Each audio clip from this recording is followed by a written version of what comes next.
जब पांडव अपने वनवास का अंतिम वर्ष अज्ञातवास के रूप में व्यतीत कर रहे थे।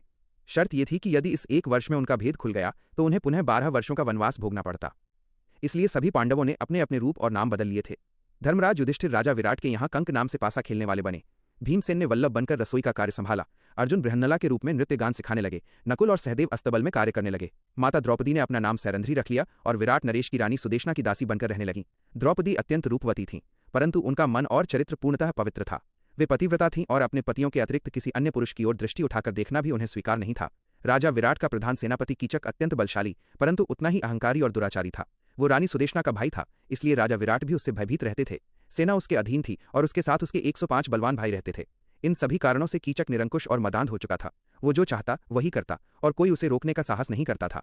एक दिन किसी कार्यवश कीचक अपनी बहन रानी सुदेशना के भवन में गया। वहां उसकी दृष्टि अपूर्व सौंदर्य से युक्त दासी सैरंध्री पर पड़ी। उसे देखते ही वो कामासक्त हो गया। उसने द्रौपदी को धन, वैभव और सुख सुविधाओं का लालच दिया, परंतु सैरंध्री ने स्पष्ट शब्दों में कहा, मैं पतिव्रता स्त्री हूं। अपने पति के अतिरिक्त किसी अन्य पुरुष के विषय में सोचना भी मेरे लिए पाप है। तुम अपने अधर्मी विचार त्याग दो। ये सुनकर भी कीचक का कामांध मन नहीं रुका। कीचक ने अपनी बहन सुदेशना को भी अपने पक्ष में कर लिया। रानी ने दासी होने के अधिकार का प्रयोग करते हुए सैरंध्री को जबरन कीचक के भवन में भेज दिया। वहां कीचक ने बलपूर्वक द्रौपदी का अपमान करना चाहा।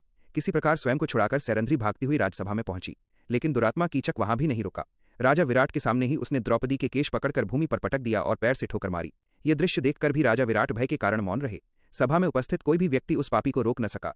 उस क्षण द्रौपदी समझ गई कि इस राज्य में उनकी रक्षा करने वाला कोई नहीं है। रात्रि के समय अत्यंत व्याकुल होकर द्रौपदी अपने पति भीमसेन के पास गईं। उन्होंने आंसुओं के साथ अपने अपमान की पूरी कथा सुनाई। भीमसेन का रक्त खौल उठा, परंतु उन्होंने संयम रखा और द्रौपदी को आश्वासन दिया, निश्चिंत रहो देवी, इस अधर्मी को उसके पापों का फल अवश्य मिलेगा। अगले दिन द्रौपदी ने भीमसेन की योजना के अनुसार कीचक से मधुरवाणी में बात की और रात्रि में उसे नाट्यशाला में मिलने का संकेत दिया। रात्रि के अंधकार में भीमसेन पहले ही वहां पहुंचकर पलंग पर लेट गए। कामांध कीचक सज धज कर आया और अंधेरे में भीमसेन को सैरंध्री समझकर उनके समीप पहुंचा। जैसे ही उसने हाथ बढ़ाया, भीमसेन उछलकर खड़े हो गए और कीचक को भूमि पर पटक दिया। भयंकर मल्लयुद्ध हुआ। कीचक अत्यंत बलवान था, परंतु भीमसेन बल और धर्म दोनों में उससे कहीं श्रेष्ठ थे। कुछ ही समय में भीमसेन ने उसका गला घोंट दिया। उसके शरीर को इस प्रकार मरोड़ दिया कि सिर और अंग धड़ के भीतर धंस गए। कीचक का अंत अत्यंत भयावह हुआ। प्रातःकाल सैरंध्री ने लोगों को दिखाया कि उसका अपमान करने वाले कीचक का क्या परिणाम हुआ, परंतु अधर्म यही नहीं रुका। कीचक के 105 भाइयों ने द्रौपदी को दोषी ठहराया और उसे बांधकर कीचक के शव के साथ चिता में जलाने के लिए श्मशान ले गए। द्रौपदी के विलाप की आवाज सुनकर भीमसेन नगर की दीवार फांदकर श्मशान पहुंचे। उन्होंने एक विशाल वृक्ष उखाड़ लिया और उसी से कीचक के सभी भाइयों का संहार कर दिया। फिर द्रौपदी के बंधन काटकर उन्हें मुक्त किया। शिक्षा इस प्रकार कामासक्ति, अहंकार और अधर्म के कारण दुरात्मा कीचक मारा गया और पापी भाई का पक्ष लेने के कारण उसके सभी भाई भी विनष्ट हो गए। ये कथा सिखाती है कि चाहे अधर्मी कितना ही शक्तिशाली क्यों ना हो, धर्म की विजय निश्चित होती है।